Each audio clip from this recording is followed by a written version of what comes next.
Olá pessoal, estamos iniciando mais um culto familiar. Sejam todos bem-vindos aqueles que estão assistindo pelo YouTube. Bom dia, boa tarde e boa noite. Também peço a vocês que aproveitem para deixar o seu like. E caso vocês não gostem, é só retirá-lo. Que a paz do Senhor esteja com vocês. Senhor Deus e Pai, mais uma noite que estamos aqui na Tua presença, mais uma quinta-feira, meu Pai, que viemos aqui Te adorar. Ah, Deus maravilhoso, Te agradecemos, meu Pai, por cada vida que se dispôs a estar aqui, Senhor, nesta noite, Deus. Ah, Deus, nos colocamos agora para Te honrar e Te bendizer, que os louvores cheguem a Ti como um cheiro suave, Senhor, que a Tua palavra toque nos corações, que a Tua palavra alcance vida, Senhor, para o Teu reino, Pai. Ah, Deus maravilhoso, eu peço a Ti, Senhor, que continue capacitando a cada vida que está aqui a fazer o ID, Pai, a levar a Tua palavra. E receba, Senhor, do nosso profundo coração, Pai, a nossa adoração a Ti, meu Pai, o nosso louvor a Ti, Deus. Eu Te agradeço por cada vida, Te agradeço por esse momento, e Te agradeço, Senhor, pelo privilégio de ser Sua filha, em nome de Jesus, amém. Amém, glórias a Deus. Louvemos então o nome do Senhor. Eu gostaria de pedir a você que se concentrasse agora quando ouvir essa canção, porque ela fala muito da nossa situação, de como nós nos sentimos às vezes, mas que quem deve reinar a nossa vida, tanto interna quanto externamente, é Jesus Cristo. Então, que Deus fale com você já por meio dessa canção, para preparar o terreno para a pregação que virá em seguida. Louvemos ao nome do Senhor.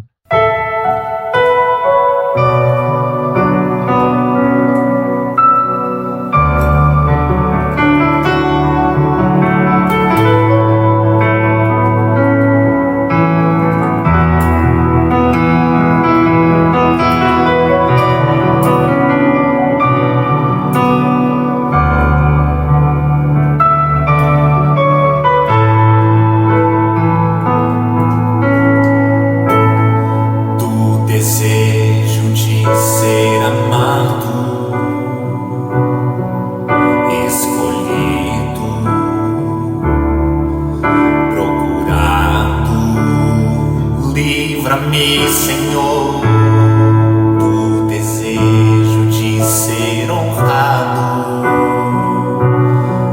preferido e louvado. Livra-me, Senhor, do desejo de ser aceito, aprovado e adulado.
osso e ferido pelo teu coração, Jesus, manso e humilde, que diminua, que tu cresças, Senhor, que cresça a tua graça que reina em mim.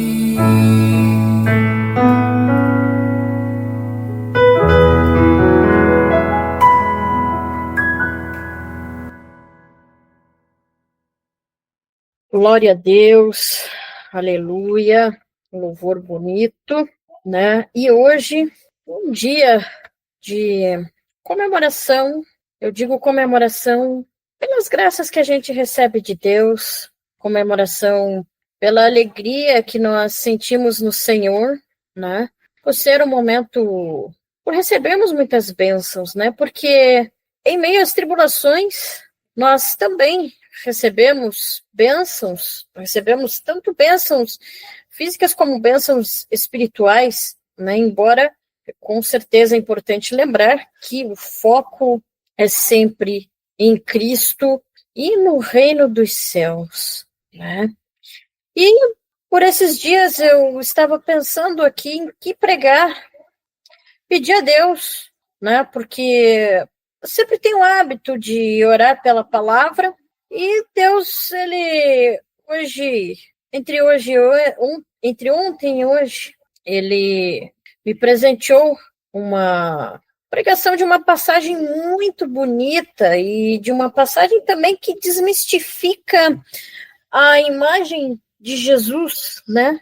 Porque as pessoas, elas têm uma imagem de Jesus como um homem sério que só está ali para poder repreender as ações das pessoas, né? E o que a gente percebe nesta passagem que eu vou comentar, que a gente vai discorrer aqui, é uma passagem que fala de um momento em que ele está descontraído. É um momento de alegria, um momento de festa. Inclusive essa imagem de Jesus que às vezes a gente tem, né? De uma pessoa sisuda, de uma pessoa extremamente séria, né? Porque ele tem seriedade, mas não é aquela seriedade de olhar as pessoas com reprovação. Não, ele é sério, mas ele olha as pessoas com amor, mas ele também é alegre. Mas, erroneamente, né, existem pessoas que têm uma visão diferente, né?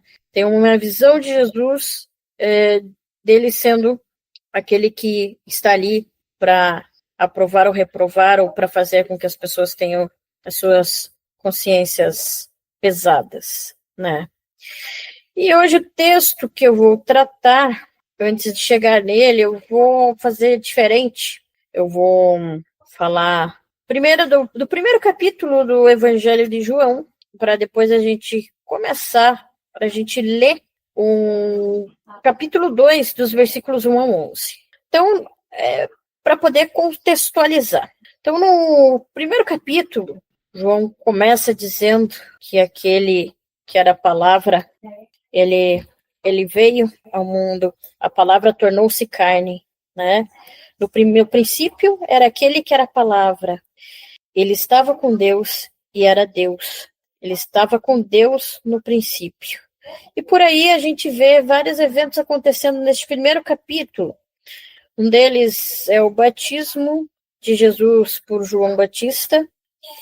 E depois ele também chama alguns discípulos. Ele chama André, Simão, Felipe e, por último, Natanael, né? E é muito interessante quando Felipe comenta a Natanael que eles encontraram aquele que haveria de vir, encontrar o Messias. E Natanael diz, né? Pode vir alguma coisa boa da Galileia, né? Incrédulo. Mas, enfim, ele foi levado aonde Jesus estava e ali Jesus fala para ele, né, que ele já tinha visto antes. Eu não vou lembrar exatamente o teor ali da última parte do capítulo 1, Mas naquele momento, Jesus havia chamado esses discípulos. Então é interessante que vocês leiam o primeiro capítulo de João. E agora o capítulo que nós vamos conversar desses versículos específicos do 1 ao 11 é o capítulo 2. Este capítulo 2, ele se trata de uma festa de casamento, festa de Caná da Galileia. Então, vamos ouvir e meditar nesta palavra. Em seguida, nós damos continuidade. No terceiro dia, houve um casamento em Caná da Galileia. A mãe de Jesus estava ali. Jesus e seus discípulos também haviam sido convidados para o casamento. Tendo acabado o vinho, a mãe de Jesus lhe disse: "Eles não têm mais vinho." Respondeu Jesus: "Que temos nós em comum, mulher? A minha hora ainda não chegou." Sua mãe disse aos serviçais: "Façam tudo o que ele lhes mandar." Ali perto havia 6 potes de pedra, do tipo usado pelos judeus para as purificações cerimoniais. Em cada pote cabiam entre 80 e 120 litros. Disse Jesus aos serviçais: "Encham os potes com água." E os encheram até a borda. Então lhes disse: "Agora levem um pouco ao encarregado da festa." Eles assim fizeram. E o encarregado da festa provou a água, que fora transformada em vinho, sem saber de onde este viera, embora o soubessem os serviçais que haviam tirado a água. Então chamou o noivo e disse: "Todos servem primeiro o melhor vinho e, depois que os convidados já beberam bastante, o vinho inferior é servido. Mas você guardou o melhor até agora." Este sinal miraculoso em Caná da Galileia foi o primeiro que Jesus realizou. Revelou assim a sua glória e os seus discípulos creram nele. Amém, glória a Deus. Senhor nosso Deus, nosso Pai, estamos hoje reunidos em Tua presença para cultuá-lo, para agradecê-lo e também para lhe apresentar as nossas petições. E pedimos, ó Pai, neste momento, que o Senhor nos conduza na explanação desta palavra, na explanação desta passagem, Senhor. Que o Senhor fale conosco, fale aquilo que precisamos ouvir e não aquilo que queremos ouvir. Que tudo aquilo que vier da minha boca não saia, mas saia apenas aquilo que Teu Espírito Santo deseja nos ensinar e nos revelar. Lhe rogamos em nome de Jesus. Bom, como a própria passagem diz, era uma festa de casamento em Caná da Galileia. Maria foi convidada, né? Provavelmente ela tinha alguma ligação com a família, tinha alguma ligação com os noivos, né? Não sabemos se amizade, enfim, como sucedeu. João não entra em detalhes nesta questão. Porém, Jesus e os discípulos também são convidados. Não sabemos também se por parte dos noivos ou se por parte de Maria, mas eles vão nesta festa. Caná da Galileia, ela se localizava em torno de 9 a 12 quilômetros de Jerusalém. E as festas de casamento eram um evento muito importante. Elas tinham uma duração de 7 dias. A gente verifica isso em Juízes, capítulo 14, versículo 17, quando se comenta, né, quando é descrito ao casamento, sobre o casamento de Sansão. E o casamento, ele era uma parte de suma importância, né, na celebração que poderia ser realizada e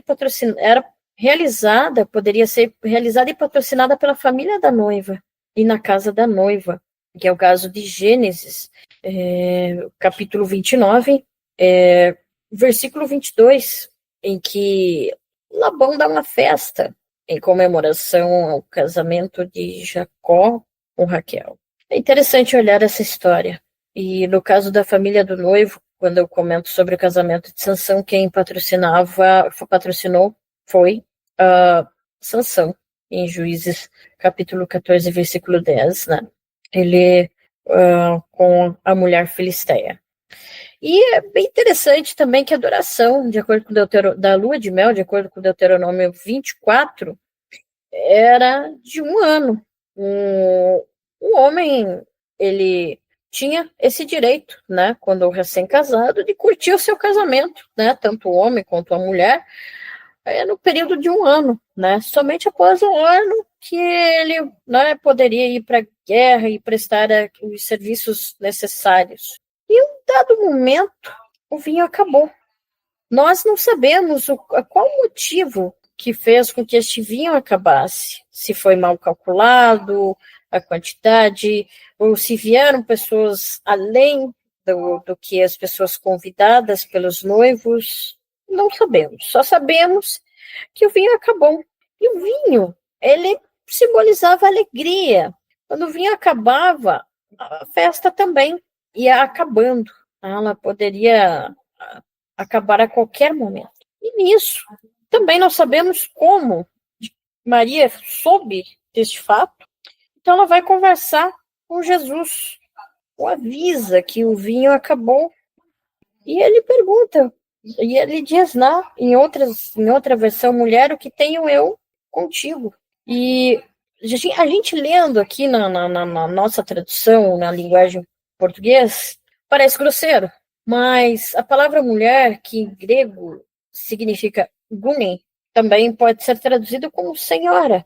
E quando Jesus ele fala dessa maneira, provavelmente ele fala num tom de brincadeira, mas provavelmente querendo indicar que agora o ministério dele ele se iniciaria conduzido apenas pelo pai, né? Porque ele teve a educação da sua mãe, a sua mãe o criou, o educou, o ensinou, mas em um dado momento o ministério de Jesus ele ia começar a ser conduzido apenas pelo pai. E também esse comentário pode significar que Jesus diz para Maria, ou que temos nós com isso, né? Que tudo acontece no tempo dele, que existe o tempo e que nós não, ok, a gente pede, mas as coisas elas não acontecem no nosso tempo, nós indicando provavelmente que não devemos encostar Deus na parede. As coisas elas vão acontecer, mas não no tempo que a gente deseja, não de forma imediata, mas no tempo de Deus. Né? E, porém, ela entendeu. Ela entendeu o que Jesus queria dizer e falou aos serviçais, fazei tudo o que ele mandar. Então ele pede a esses serviçais que encham, né, 6 talhas de água, essas talhas, essas vasilhas de pedra que cabiam aí uma quantidade de 80 a 100 litros, elas eram utilizadas para que os judeus lavassem as mãos, né? Antes das refeições, purificassem as mãos. E ele pede para esses serviçais que encham essas talhas, essas vasilhas. E eles não questionam, eles simplesmente obedecem. Assim descreve João nesta passagem. E enche. E com isso, eis que o milagre acontece. Jesus pede para que eles levem um pouco do vinho ao mestre-sala, o encarregado da festa. E assim eles fazem. E o mestre-sala, ao provar, ele diz ao noivo, geralmente, se serve um vinho bom no início da festa e deixa-se o vinho ruim para depois. Mas você guardou o melhor até agora. Ou seja, Jesus ele forneceu mais vinho para que a festa continuasse. Até porque, se o vinho tivesse acabado, provavelmente ficaria um comentário, né? Os noivos ficariam mal falados, eles ficariam humilhados, que faltar vinho era um vexame na festa de casamento. Então, ele trouxe outra vez, ou melhor, não, né, trouxe a alegria da festa, que era o vinho. E ali, ele também estava se divertindo, estava festando com todos, E quando ele havia dito sobre, antes, era para eu ter comentado, que não era ainda a hora dele, né? Também podemos pensar que ele iria fazer no tempo devido. E assim aconteceu. E mais tarde a gente vai ver o quão simbólico o vinho é. Porque depois desse milagre, os apóstolos, os discípulos que ele havia chamado, creram nele. Isso é muito importante. Não se fala do restante das pessoas, mas provavelmente esse primeiro milagre de Jesus foi um milagre que ocorrera para que o pontapé inicial em seu ministério fosse dado. E ele é contado como o primeiro milagre realizado por Jesus. É engraçado que o vinho, ao decorrer dos evangelhos, ele é citado em várias passagens, né? Inclusive é um prenúncio relacionado à ceia, embora aqui, nesta passagem específica, ele represente a alegria, o vinho, ele também representa o sangue de Jesus. Ele representa e consequentemente, quando nós somos cobertos com o sangue de Jesus, nós nos alegramos. Nós nos alegramos nele. Quando somos salvos pelo sacrifício, quando aceitamos, ou melhor, aceitamos a salvação pelo sacrifício dele. E a falta dessa alegria é o pecado. E este sangue de Jesus, ele é o que de melhor ele tem a oferecer. E essa passagem também ela considera o prenúncio do banquete no céu, em que festejaremos as bodas do Cordeiro. Né? Após o juízo, é a promessa que nos é reservada por Jesus. É a promessa que irá se cumprir e que está próxima de se cumprir. Inclusive, até Jesus diz, né, que o céu é como um banquete de casamento.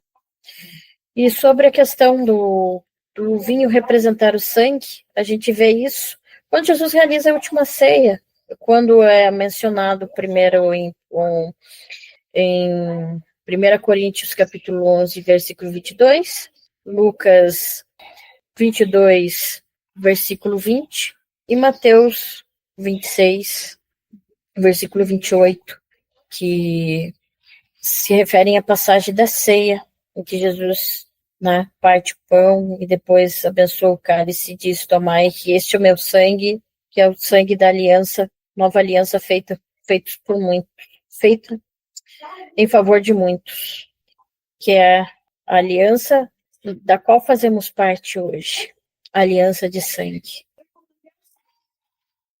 E é muito importante a gente pensar que quando nós somos cobertos por este sangue, através da aceitação da salvação pelo sacrifício de Jesus, nós possamos ter uma alegria em Cristo.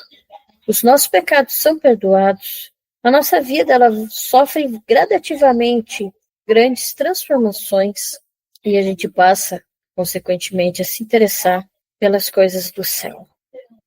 E é muito interessante pensarmos nessa questão da simbologia do vinho, que através dele, né, simbolizado na ceia em que fazemos em memória de Jesus, que esse sangue de Cristo, ele, quando a gente aceita o sacrifício dele, nós nos tornamos cordeiros com ele, do reino de Deus. Nos tornamos filhos de Deus. E, com isso, a nossa dívida impagável, ela é zerada. E a gente tem a possibilidade de estarmos em Cristo, a gente tem a possibilidade de desfrutar de tudo aquilo que Ele tem a nos oferecer. E uma das coisas muito importantes que Ele tem a nos oferecer, além da graça, da força, para que possamos vencer as tribulações, para que possamos vencer as nossas provas. Ele também nos dá a paz que excede todo o entendimento. A nossa fé também é aumentada. E temos a oportunidade de melhorarmos cada vez mais, de sermos verdadeiramente lapidados por Deus.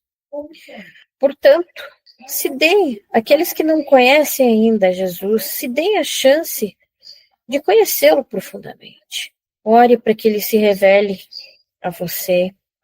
Leia os evangelhos e conheça a história desse grande homem e Deus que nos ensina até mesmo hoje. E o que eu acho mais interessante, gente, é pensarmos que a nossa vida literalmente se transforma da água para o vinho. Inclusive, eu estava até vendo um estudo dessa passagem que comenta o fato da água representar a lei, que é cumprida apenas por ser cumprida, né? Sem aquela reflexão, sendo algo praticamente mecânico, mas sem intimidade com Deus. E o vinho, que simboliza o sangue de Cristo, é uma aliança que nos permite nos achegarmos mais a Deus, porque a partir da morte de Jesus, o véu se rasgou de alto a baixo. E após a sua morte e ressurreição, Deus mesmo coloca naqueles que aceitam a salvação em Cristo Jesus um coração de carne, com as leis substituindo aquele coração de pedra. E as leis, elas são gravadas na mente e no coração.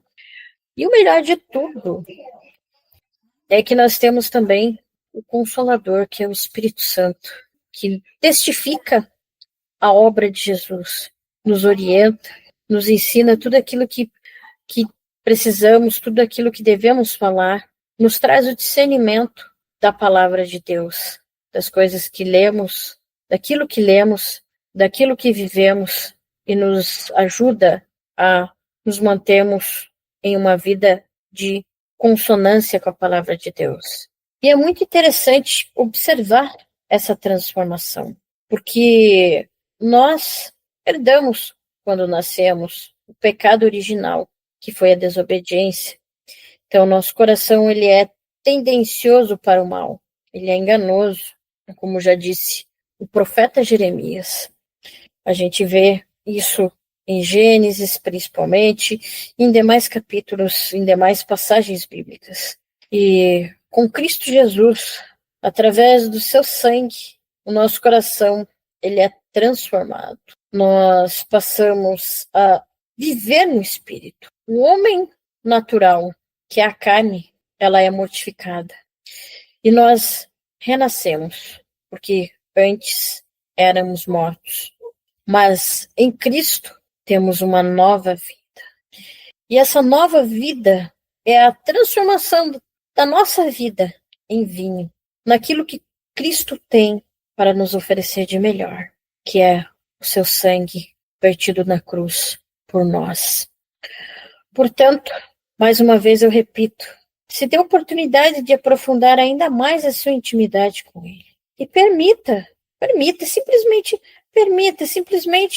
relaxe, descanse nele e permita com que Ele possa transformar a sua vida da água para um vinho de boa qualidade, transformar para o melhor vinho. Então, é isso, pessoal.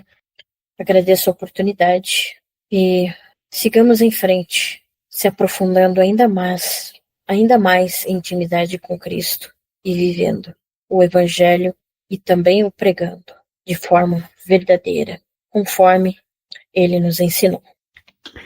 Amém. Louvado seja o nome do Senhor. Palavra abençoada, palavra que veio diretamente do coração de Deus para todos nós. E agora nós vamos cantar declarando que a bondade de Deus nos seguirá para ratificar, para corroborar ao que foi pregado brilhantemente agora pela Ellen. Que Deus abençoe a todos e cantemos. Thank you.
Senhor meu Deus e meu Pai, nesse momento estou em Sua presença para te agradecer, Senhor meu Deus, por esse culto maravilhoso.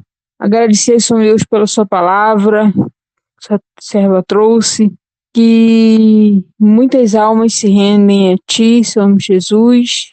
E muito obrigado, Senhor Deus, pelos louvores maravilhosos. Muito obrigado. Abençoa todos os Seus servos, livre todo mal e guarde. Em nome de Jesus. Cobre todos os Teus servos com Teu sangue, Jesus. Em nome de Jesus. Amém. Que a graça do nosso Senhor Jesus, o amor de Deus Pai e a comunhão e consolações do Espírito Santo repouse sobre cada um de nós. Amém. Amém. Amém.